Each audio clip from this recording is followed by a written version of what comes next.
Hi there, my name's Snowy. I'm from Australia. I've been working with Aurora Expeditions for the first time in 2012, and since then both in the Antarctic and the Arctic, as well as the British Isles and Iceland. My main role is as a naturalist and mostly ornithologist, so looking at the birds.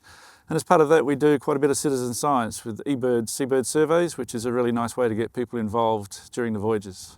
The interesting thing about the Arctic for me is twofold. Once, it's just these vast spaces, especially in places like Greenland, which are just enormous, and just everything about the place has an enormous scale.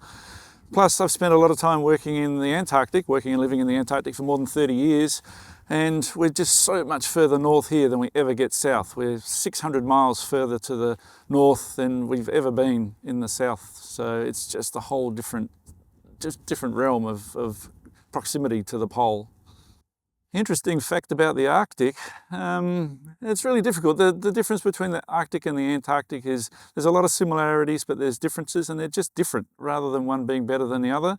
So in a similar way, we have a lot of birds here, a lot of individuals in terms of numbers, but not great diversity in terms of species. But some of the birds here, because the season is so short, they have to leave very quickly.